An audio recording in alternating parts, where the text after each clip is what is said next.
morning, everyone. Great to see you all here this morning. Welcome to the World Bank Pavilion, but I have my Coalition of Finance Ministers hat on this morning. I'm delighted to be welcoming you to this event, this joint event between the Coalition of Finance Ministers and the World Meteorological Organization. I've been practicing that all week, and now I can say the WMO. Okay. I'm so excited about this meeting because the thing I've enjoyed most here at COP is when two very different worlds come together. And when you actually are interacting with people from very different spheres and backgrounds to your own. So I think this is a super interesting conversation between the finance minister world and the WMO and the science community that drive and provide the climate data that we all need. And I personally think this is a really important conversation because I don't think we know about all the data that you have. And I don't think you know about all the demands of the data that we need. So I think this is a very interesting conversation to start to put that together.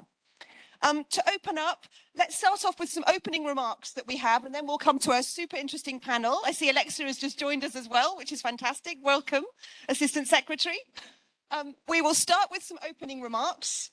First of all, Mari Pangetsu, who's a Managing Director from the World Bank and a super supporter of the coalition. So Mari, over to you to start us off, and then we'll have some other opening remarks from the coalition and from the IMF. Thank you, Mari. Thank you. It's wonderful to be here with all of you, and thank you everybody, all the great panelists for joining us today. This is a really unique event because we are bringing the climate scientists with the finance community. I think maybe, I don't know whether it's the first time, but certainly it's a very unique opportunity for us to talk about the importance of climate science and climate data and how it has to be there to inform policymakers such as finance ministries to understand how is the actions of humans impact climate change and how climate change impacts on people. And at the end of the day, what are the policy responses that are necessary to be designed by countries? Now, unfortunately, we know that there's not enough support or funding for data and climate science. And this is one of the things we want to be talking about today. And on the other hand, policymakers also have to tell us what are the gaps in data that they are looking for and how to use the data better. So this is hopefully today going to be a candid conversation about both sides. But that's why it's important to bring together and as we would say, we are coming out of our little boxes today, and we're going to come together in a big box so that we can discuss this very important topic. I heard that Kristalina yesterday said that weather data and climate data is economic data, and I think that's very true.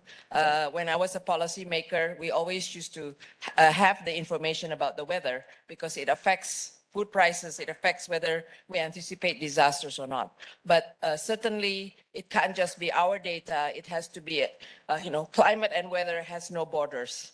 It has to become global data, and what happens in one country has to be shared globally and have to be standardized, right? Otherwise, how can it be useful to policymakers? So we are really keen to be part of this dialogue. I just wanted to share with you three things that we are doing. The bank is, working with the WMO and others to finance and support the expansion of early warning systems, such as through the Systematic Observation Financing Facility, or SOF, another acronym for you, which supports countries to generate and exchange basic surface-based observational data, critical for improved weather forecasts and climate services. We have also developed the Climate Change Knowledge Portal, which provides climate data and risk information to policymakers and the general public, which can be especially useful for finance ministries. In addition, we've developed a stress testing tool called RIST to help integrate climate and disaster risks into the economic analysis of investments.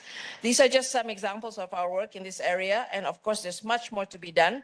And I hope that today we can focus on the next steps.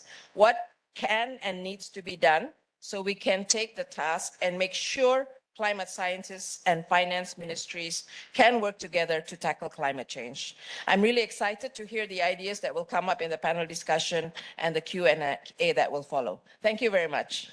Thank you. Thank you, Marie. Let us turn to Mr. Bo Lee, who's the Deputy Managing Director from the IMF. Now, Mr. Lee, you cover so many countries and so many topics that data is going to be at the core of everything that you do. So love to hear some comments from you about this topic on the IMF side. Thank you.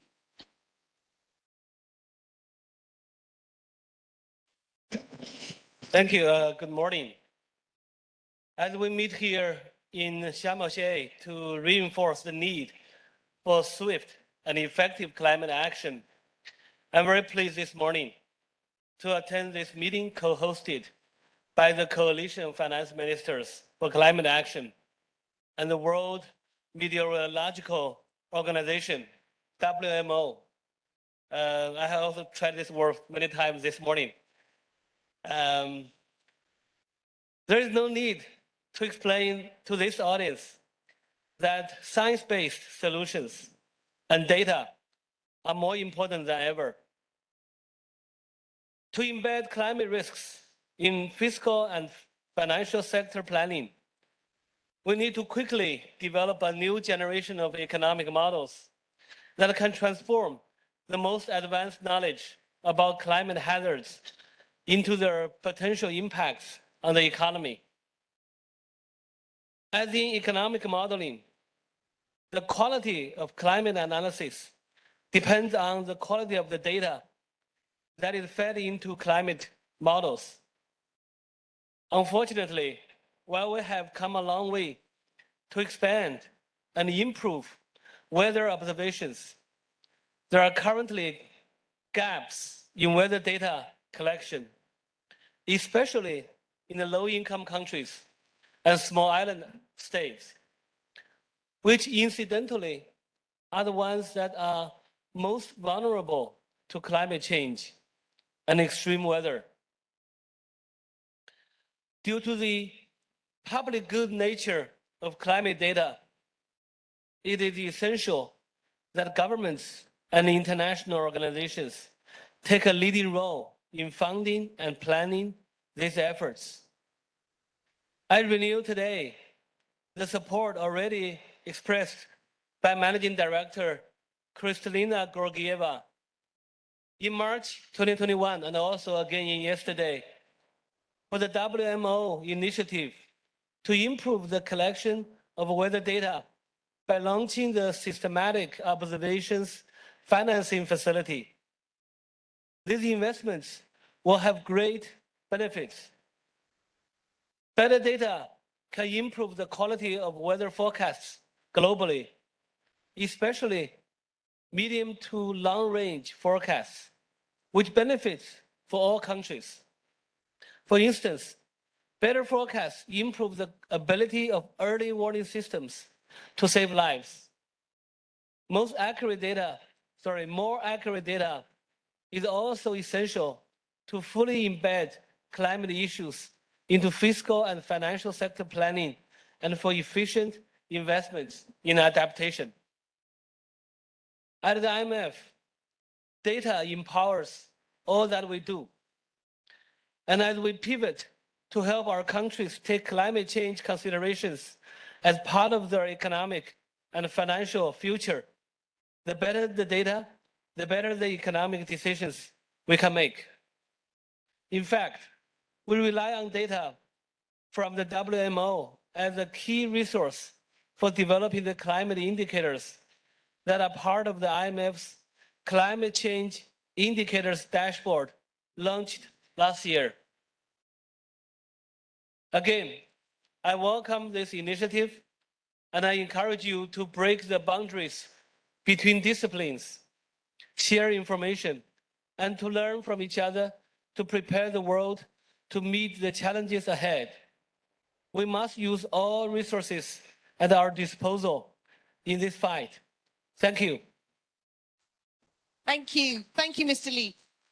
I think Kristalina and Marie have given us a hashtag already this morning of climate data as economic data. I think we have a hashtag already. Let me also then introduce and ask Vice Minister Suharto Nazara from Indonesia, who's one of the co-chairs of the coalition from Indonesia. Great to hear from you from the coalition and from the Indonesian side as well. Thank you, sir. Thank you, Excellencies, distinguished speakers, ladies and gentlemen, and also the members of the Coalition of Finance Ministers for Climate Action. This is a wonderful morning that I have a chance to speak before you all, and also a very strong panel will follow right after this. Representing the Coalition of Finance Ministers for Climate Action, we are very happy that together with the WMO, the World Meteorological Organization, we are able to cross the financial, economic data, climate data, and also for the betterment of our people. This is a very important event, and on the coalition, we take this very seriously.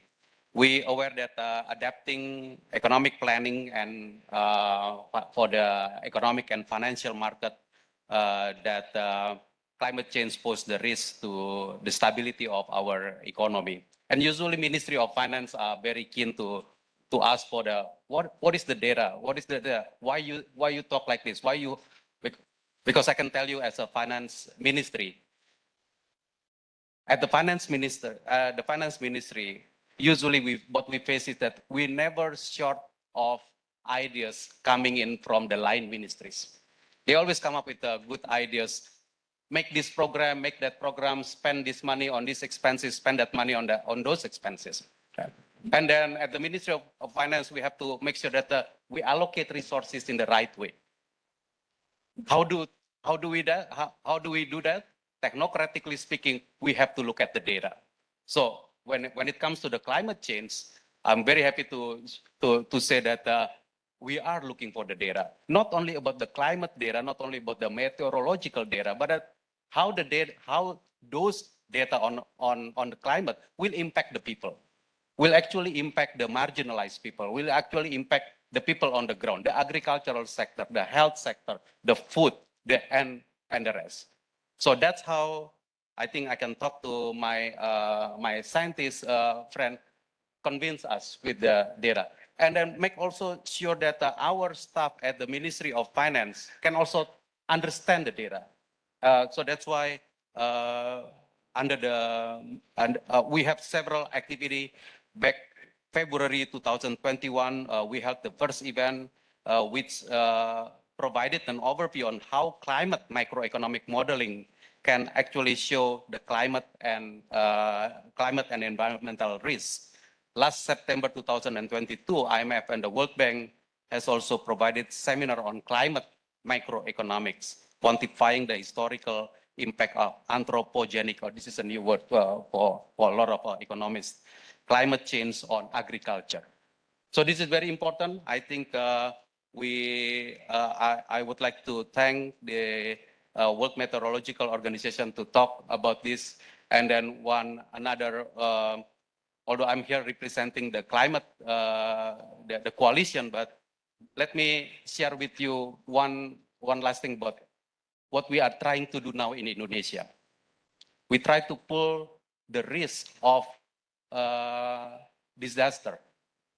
Indonesia, archipelago country. Some are continents, some are seas, oceans. Different natural disasters potentials. We try to establish an insurance, a pooling fund for the insurance. The question to the Ministry of Finance is that let's finance this. The question from the Ministry of Finance that how should we model? How should we model the potential natural disasters that varies from one place to another, and then pull the fund to make sure that we can protect our people whenever the natural disaster comes. So that is one very small illustration of what we are doing. I'm looking forward to the discussions that are conducted here with a strong panel. Thank you very much for your attention, and have a good one. Thank you. Thank you. Thank you so much, Minister. you actually raise a very good point. It's not just an economic issue, it's a stability issue. So maybe next time we have this conversation, we should have NGFS colleagues here from the central bank and the insurance companies as well. Absolutely. Wonderfully set up. Thank you so much, all of you. Many of the points you've raised will come up, but let's turn to a marvelous panel to start this off and clear my information and my knowledge gaps as well as all the data gaps. But we're going to start with Professor Petteri Salas, who's the Secretary General of the WMO, which is the UN, the specialized agency that you provide the weather, the climate, the water data. I understand also that you're an advisor to the UNSG, to the Secretary General on mitigation and adaptation. And I know you've been a huge advocate of greater data, has been Peter's background and continues to be your advocacy. So let's start off with you. It'd be great to hear about what are these gaps that we've been talking about? What are the gaps that you see globally, and how do we kind of work together to try and start to fill them and to really deal with the whole meteorological value chain? So tell us about the gaps that are out there, Peter. Yeah, first I'd like to congratulate the Minister for Finance for establishing this coalition. These COPs and climate business has been very much in the hands of ministries for environment, which are not always the most powerful ministries at the country level, and whereas those who have the money, they have the power. So I'm very grateful that the real money people are interested in climate matters. And first, since we talk about money, I would like to tell some examples of connections between meteorology and money. In USA, for example, they have estimated that 2/3 of the US GDP is somehow dependent on weather.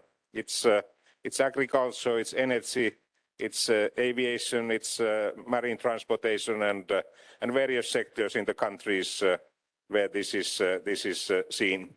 And if we talk about disasters, we have seen major economic losses after disasters. The world record is in the hands of Dominican Republic, where they lost 800% of their GDP in one hurricane in 2017, and 2 years before they lost 250% of their GDP in one day. And in many African countries, we have seen losses between 10 to 20% after flooding or drought season. And I'm sure that my colleague Madagascar may tell about the impacts of cyclones recently.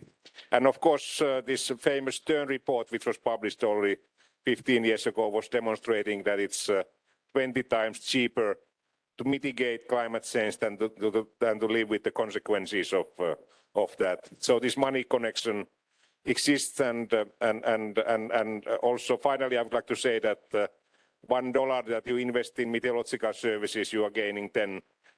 So it's not only an expenditure, and for you, for example, from Indonesia, where you are exposed to all types of disasters, your investments in your national meteorological and hydrological and geophysics service, that really makes sense also from financial perspective. We have been just reporting that the climate indicators are all red. We have broken records in carbon dioxide, methane, nitrous oxide concentrations. We have seen doubling of the melting of glaciers and sea level rise, and we have started seeing growing amount of extremes, as you all know.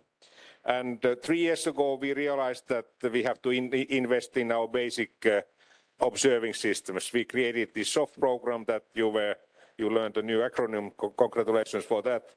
And we are lucky that this SOFT program has already made its first decisions to invest in LDC and SIDS countries, and one of the countries is Madagascar.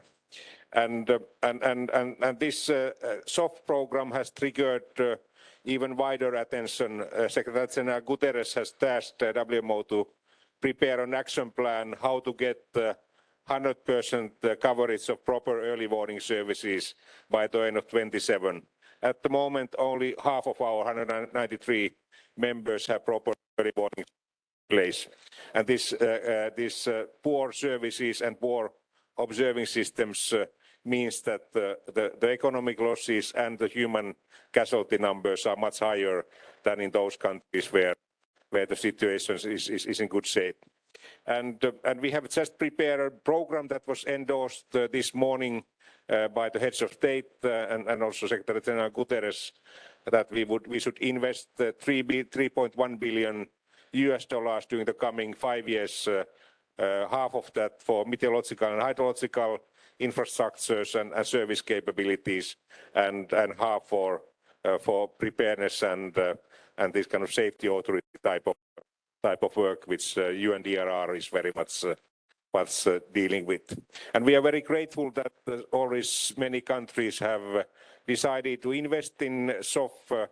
Our aim is to mobilize altogether $650 million during the coming 5 years, and also reserve some money for maintenance of the networks. And these gaps of data in Africa and island states means that it's a very big negative impact on the quality of early warning services, and also we don't know the climatic basis. For example, if you read the most recent IPCC report, they haven't been able to say whether there has been change in flooding events or drought events in those data sparse areas. So it's even to understand the basic climate, you need to have proper services. And I'm sure that my colleague from European Centre for Medium Range Weatherfast, ECMWF, new acronym, he will tell what this the gaps means when it comes to quality of proper weather services. Thank you. Thank you. Sorry. You know how to speak to finance ministers. $1 in, $10 out, definitely. And I've certainly learned already, as you say, how interconnected this all is. If we don't have the data from Madagascar and Indonesia, the Europe and the US data will be worse. The forecasting will be worse. This is a global issue. In which case, let me hand over to Florian Papangeda. Florian is the Deputy Director of the European Centre for Medium-Ranged Weather Forecasting. And Florian, I understand you've been involved in developing all sorts of tools for flooding and for drought and for all sorts of very, very innovative and leading-edge tools for forecasting. Let's hand on from the gaps. Can you tell us a bit about how do those gaps then affect the quality of the forecasting that we all need from the economic side? So over to you, Florian. Thank you very much. Oops. I'm okay. Sound very echoey. Fine. Anyway, sorry for that. Yes, you're right. And I think if you think about weather, I have to admit one thing first. I'm weather crazy. I love weather. I love forecasting. I love predicting the Earth. And so you're not going to get me stop talking about it. Anyway, I believe actually most of you will probably have looked on an app somewhere to see what the weather of Sharm el-Sheikh was, and probably put the stuff in the suitcase appropriately. I hope you did. Anyway, these weather forecasts are only possible because we have data. We have data everywhere. We have data from Madagascar. We have WMO coordinating these data exchanges. They're so vital. How do these data gaps, was a question really, how do these data gaps affect us? Humongously. You would argue nowadays already, the ECMWF, sorry, another complicated acronym, sorry for that, not my choice, already currently collects over 800 million observations every single day. 800 million. We produce more data than songs in a lifetime every single day. So it's already a huge amount of data. So why does this matter to me? Why does Madagascar matter to me? Why does Madagascar matter for me for improving weather forecasts? It's quite simple, because as you said, weather is connected, and I hate to break it to you, the Earth is round, so weather does come round and goes round, you can't help it. And therefore it does come up to Europe, it does come up to the US, it goes south, it goes to Australia, it goes to Asia, it goes to everywhere. Every single weather balloon, very often there are balloons, which are launched in Madagascar, will help you to improve the weather forecast. And I'm not just talking empty promises here, that's actually fact. Weather forecast of the last 10 years has massively improved. We use a very complicated statistics, which I'm also slightly worried to explain, but I'll give it a go. Bear with me. Weather forecast has improved by 1 day a decade. So if you would go back 10 years or 20 years, think about it, the weather forecast quality today of 4 days would have been only 2 days. So in 20 years, we got 2 days better, 2 days. And that was because we had observations, we had better models, we had better international exchange, we got better at thinking about it. It's just been absolutely revolutionary. And we can only achieve this revolution with forecasting as such, with observations as such. Just to give you, I think Petri already made some very good examples. He gave you dollar terms, or pound terms, or euro terms, wherever you come from. I'm going to do it slightly differently. If you think back, weather forecasting, for example, go back to 2015, there was a wind drought in Northern America. This wind drought caused cash flow problems for renewable energy companies. They went bust. Shows you quite clearly you do need forecasts. We had Madagascar here. Some of you may remember Tropical Cyclone Idai, devastating, caused loads of havoc, killed a humongous amount of people, and caused loads of damage. We could forecast that. We knew that. We knew it was coming. And I hope some of the forecasts actually did build better actions. So this improvement comes through better data. We need soft programs to improve those data. And we particularly need them in areas where there's very little. You could argue that Europe and the US are very well covered in terms of observation. Actually, we've got quite a lot of observations in those domains. But we need them everywhere. As I said before, the Earth is connected. We do need observations in Madagascar, but also in all the other soft countries which are there. And I think that's why we slowly will improve weather forecasting. That's where the gap lies. Fantastic.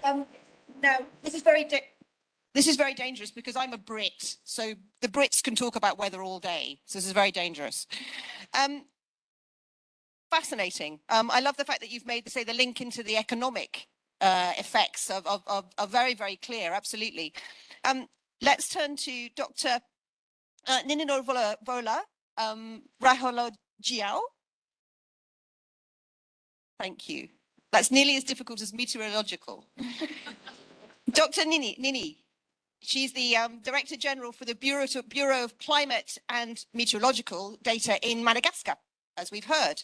And not only are you leading the forecasting, you'll lead the research from your agenda, from your agency. I know you've also been very involved in the IPCC process, so you are absolutely the perfect person to be speaking here today. Now, we've heard about the gaps, we've heard about how that impacts the forecasting. Why is it? How is it? What are the gaps? What are the barriers to stopping getting this data that we need globally? Why is it that some countries have not been able to provide the data to feed into the international models? Tell us a little bit about the barriers and how we need to overcome them. Thank you so much. Good morning, everyone. Thank you so much for inviting me to speak today, because data gap has a financial background issues. And if I'm speaking here as a spokesperson for all my colleagues from developing country and small island developing state, because we are facing the same problem. The gap in data and the failure of international exchange data for global forecasts is mainly a financial issues.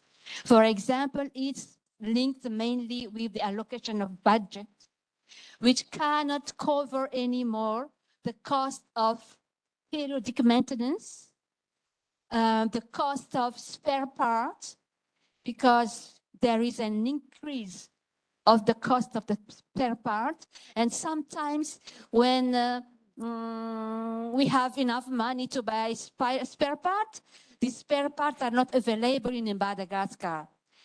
Recently, in the framework of our presidential initiative, the so-called PEM, in French it is Plan pour l'émergence de Madagascar, we have got the funding to purchase about 10 automatical weather stations. But after tender, we are able maybe to have half of them. This is to say that the cost of this new technology is so high, and the national budget cannot cover the cost of these new automatical weather stations. So I think that SOF is a really good opportunity to fill these gaps. But anyway, to overcome partially these gaps in data, thanks to the World Bank project PPCR, Madagascar has the so-called MAP room. MAP room is a great interactive climate analysis tools. It works with the so-called INACT database. INACT database is a high resolution data, but it's a merging of in situ data and satellite data. That means if your horizontal resolution of your in situ data, I mean the surface observation network is coarse, that means you must care about the uncertainty of this INACT data. But since we have gaps in data, we use this INACT data for users from the civil work, for health sector, for agriculture sector, and in this map room tool, there is a page on climate and health, on climate and agriculture, on climate and water. Yeah, so partially we can provide some climate information through these high resolution INACT data. For Madagascar, it's 4 by 4 kilometers, but still, as I said, it's a merging, it's so-called merging data. And as you know, this year, Madagascar was hit by 6 tropical cyclones, and in less than 2 weeks apart by intense tropical cyclone. And unfortunately, it's left more than 200 deaths and more than 450,000 victims. And during this tropical cyclone event and during the tropical cyclone season, Madagascar Met Office is a huge consumer of numerical weather product, because numerical weather product is great guidance tools for forecasting and for our early warning service. And among these numerical weather products are the products from ECMWF. But still, these products are output, numerical output. And their quality depends on the quality of the data, input data.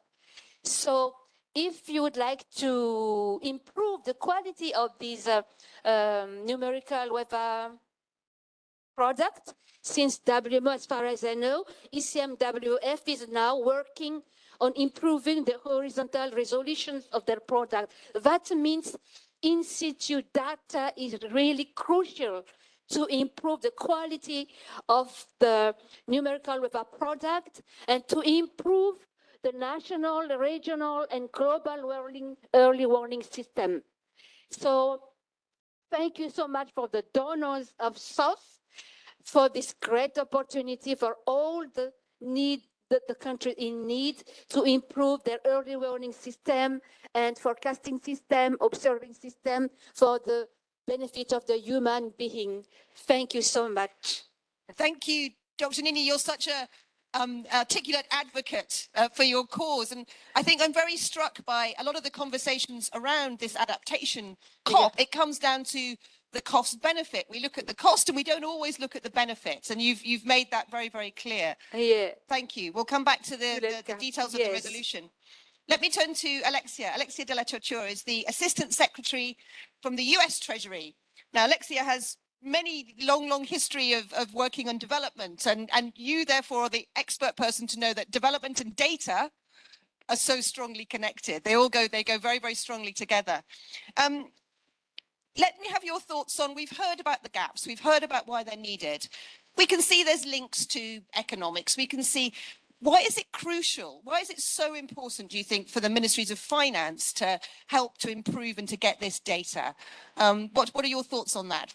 Thank you so much, and I've so enjoyed the conversation so far. And I was about to say, I feel like the student on this panel, frankly, with all of these esteemed panelists. So I'm really learning here. But as the Vice Minister from Indonesia said, we do love data in Treasury departments, and we've recognized now that climate data is really important to our own work, right? So that's very important. We've, I think, become very clear that to understand financial risks appropriately to climate change, we need to have both the climate data and we need to match it with our financial and economic data. And we also know that that data is often very siloed.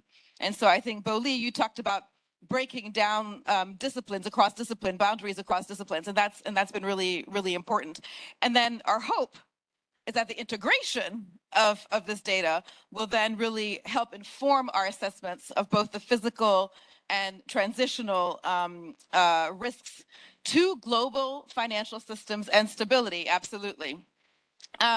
So to be honest, we're still tackling trying to understand ourselves what data we need and then how to use it to inform policymaking. So we're still in the early stages, but I will share with you some of the initiatives that are starting both on the domestic side as well as on the international side. And I do this with humility because we're just starting. So on the domestic side, in July, our Office of Financial Research announced the launch of a climate data and analytics hub.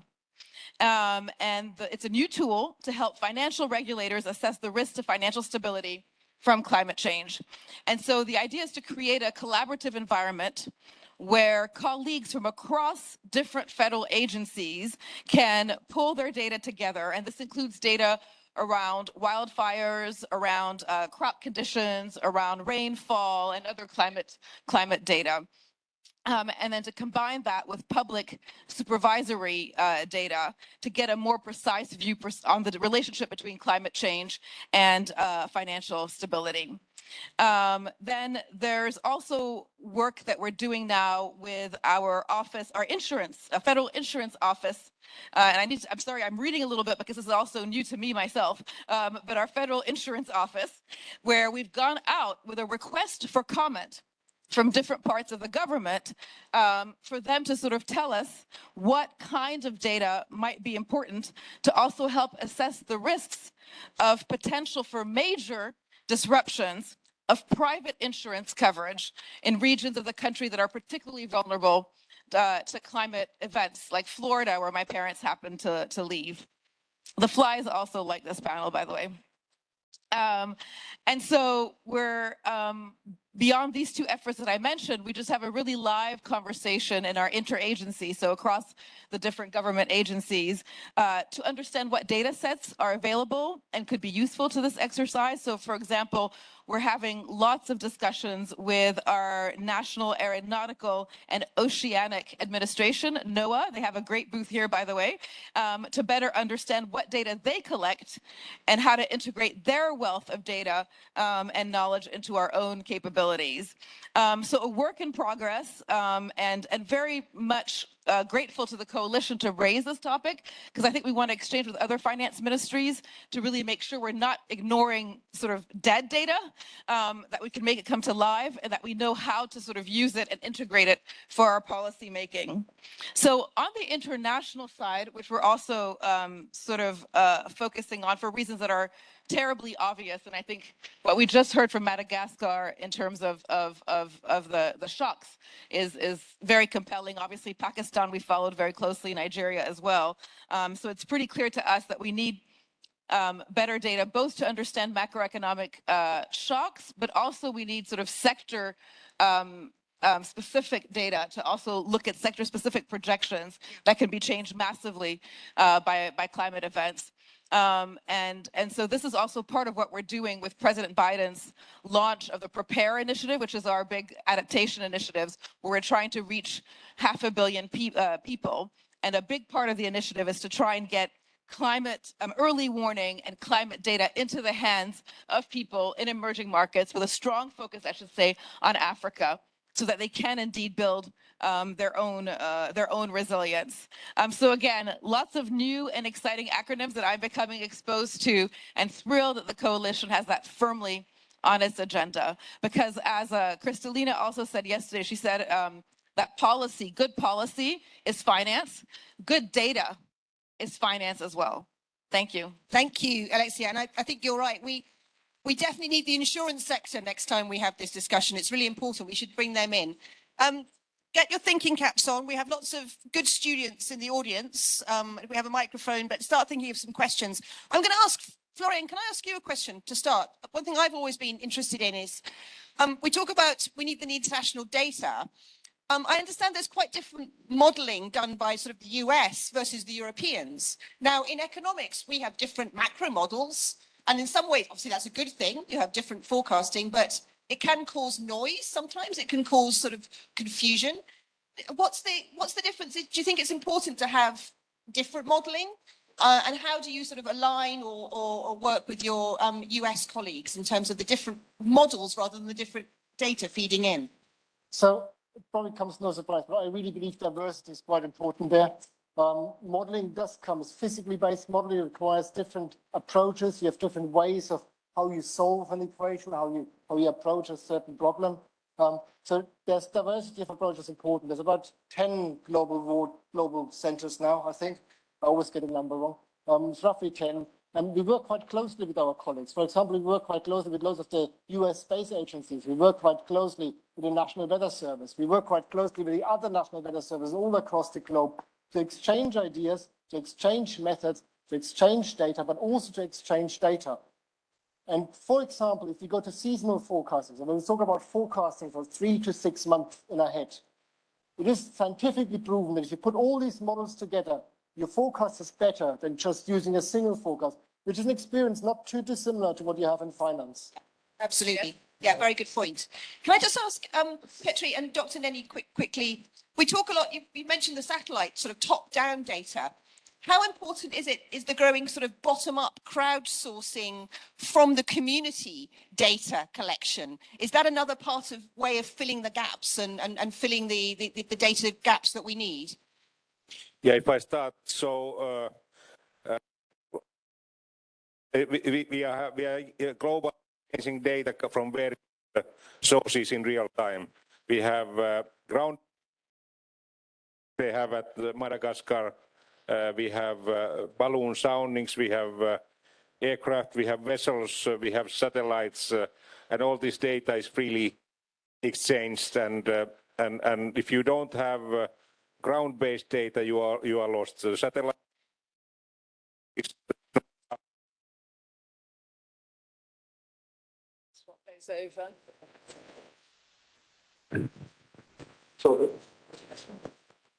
So with satellite data, you get quite nice global picture, and especially from data sparse areas, from the polar areas, ocean areas, and so forth. But you need also this accurate in situ ground-based data, and you also need these balloon soundings where you get the vertical profile of the atmosphere. And without those, you are lost. And these data gaps in Africa, Caribbean, Pacific Islands means that the quality of forecasts in those regions is much poorer, and it has actually negative impact on the quality of forecasts worldwide. In a couple of days, for example, the gaps in Caribbean or Pacific, they are having negative impact on the US forecast accuracies, and same for Europe and so forth. So it's a global issue, not only local issue. Absolutely. And Dr. Nenny, are there communities involved in collecting the data in Madagascar from the bottom up? Is it a community issue as well? During these last years, we tried to install new weather stations, for example, in health center. And these health staff has to collect data and to send this data to the central office. So now we try to involve more and more community to collect the data at the local area and to cover in part, I say in part, but if to comply with the table, for example, Madagascar, if we will work on the high resolution JBON requirement, we need about 59 new weather stations. And for the standard horizontal resolution for Jabon, we need about 15 more weather stations, you see? Yeah, understood. Okay. Do we have any questions from our audience? I see Carola from a Chilean colleague is here.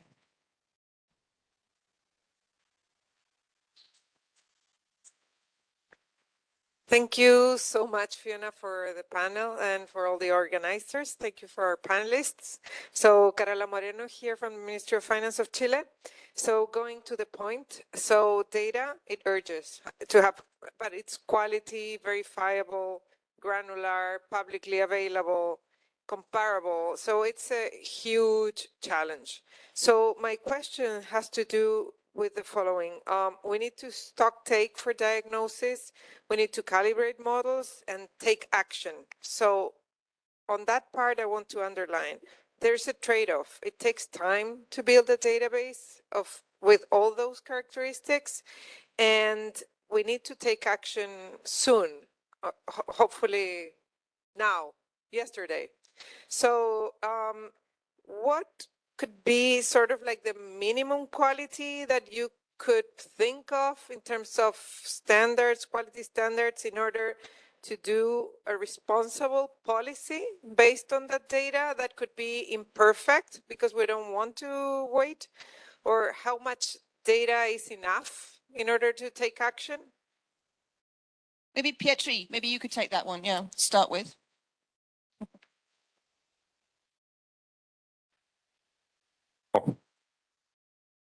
Yes, that's a very good question. And actually, we are not only talking about observational data, we're also talking about forecasts and also climate scenarios for the coming decades and even coming centuries. So that we are dealing with. And at the WMO, we have been setting standards for the global observing systems. 3 years ago, our General Assembly decided that what is the standard of measurement systems. We have so-called global basic observing network standard, which the countries approved, and that's also driving what kind of data gaps we should fill in the future. And besides this kind of classical meteorological data, we are also dealing with greenhouse gas monitoring, which is done from 150 ground-based stations, from US, Chinese and Japanese satellites, and soon also European satellites. And also it's very important to better understand what's happening to the greenhouse gases. And we have major difficulties in knowing what are the sources of methane. For example, there has been a dramatic increase in methane concentrations last year, for example. And then we don't know the sinks of carbon dioxide too well.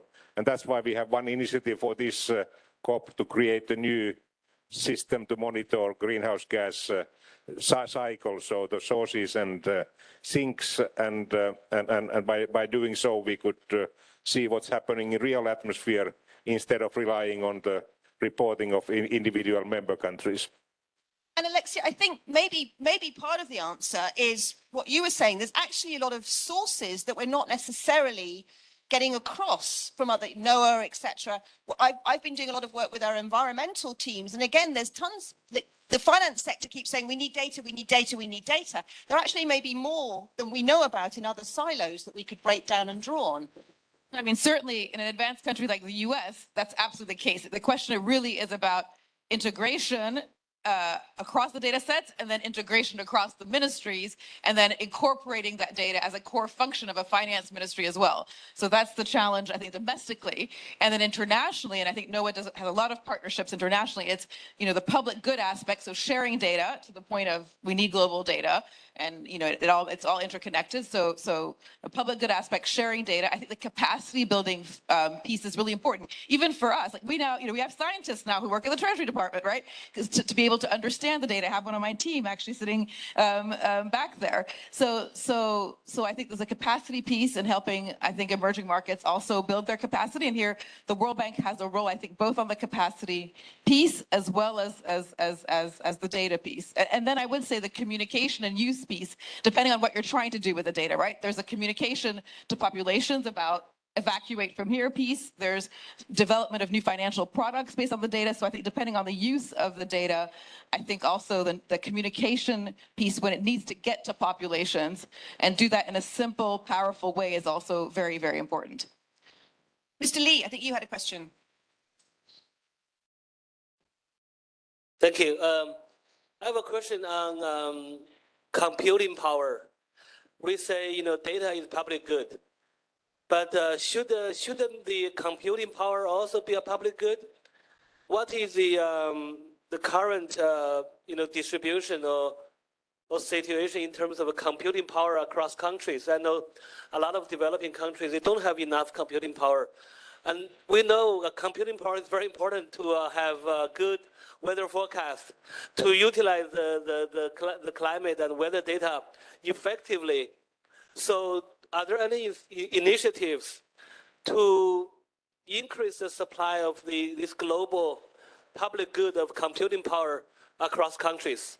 Thanks. Florian, maybe Pietri and then Florian. I could start, you might complement. So in the past, the ideology was such that every national meteorological service in every of our 193 member countries was supposed to have their own computer, even supercomputer, to calculate the things.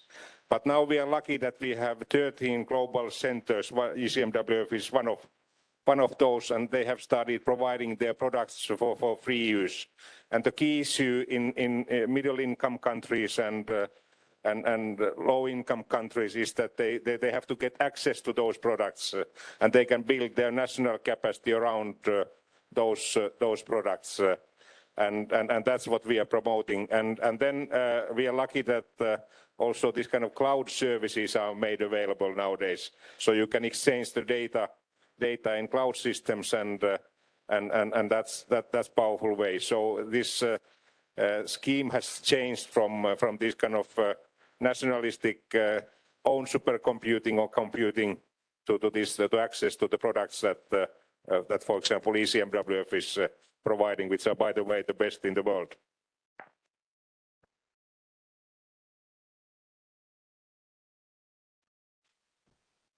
No, fine, thank you.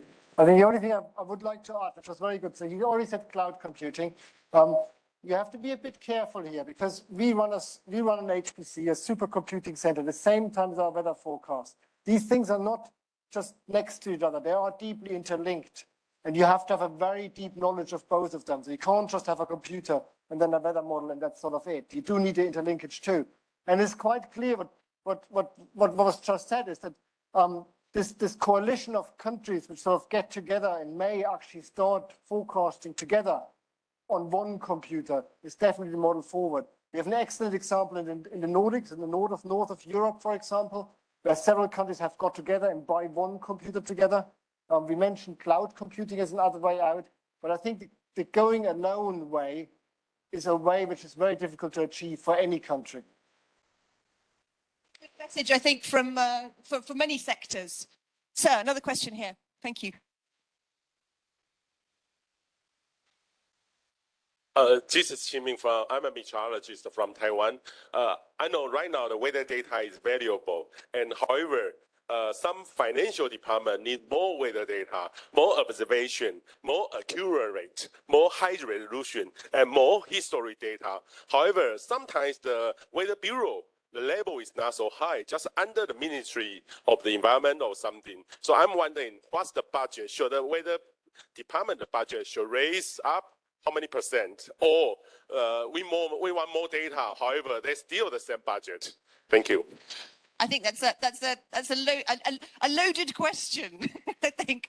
I don't know what you feel, Alexia, whether this agenda needs to come up even higher in the ministries of finance to really think about the $1 in, the $10 out. Is this something that maybe has not been appreciated sufficiently?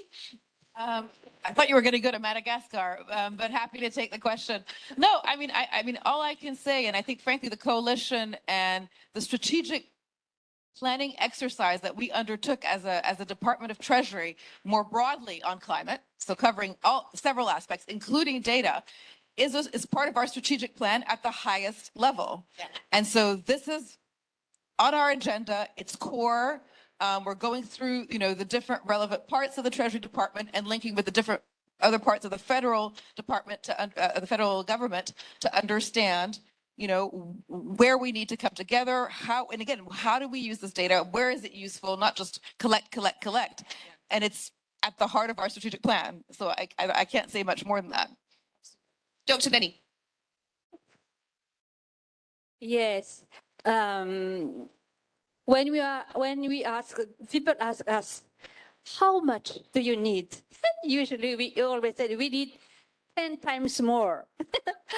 But the budget is at the national level, it's a question of priority, national priority.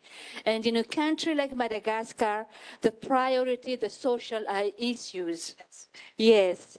So we cannot ask too much for the hydromet sector, but fortunately we have so many partnerships. For example, with the German International Cooperation Agency, during the last years, we are able to install almost about 40 new automatic weather stations. But this is not enough. Within the so-called PEM, Plan pour l'émergence de Madagascar, but our objective is one weather station for one district. And in Madagascar, we have about 116 districts. So this is our objective. And as I said, from the presidential initiative, we have got some funding, but it was not enough to buy what we need. That's why international partnership is really crucial for Met Office in developing countries to fulfill this standard horizontal resolution for observation network, the JBON, according to the Secretary General. But if we ask the developing country, how much do you need for your Met Office? It's very difficult to, because it's a national question of national politics and priority. Thank you. Well, it's very well taken. The need is there. The impact is there. Fascinating conversation. I've learned tons. I have to say, I've been personally very engaged in this topic ever since we had a Hurricane Fiona, which hit Puerto Rico a few months ago. So I'm very glad to have had this conversation. I really hope we can continue this collaboration and this discussion between these two worlds. Thank you so much for all of your interventions. Thank you for joining us this morning, and very much look forward to carrying on this discussion. Thank you very much.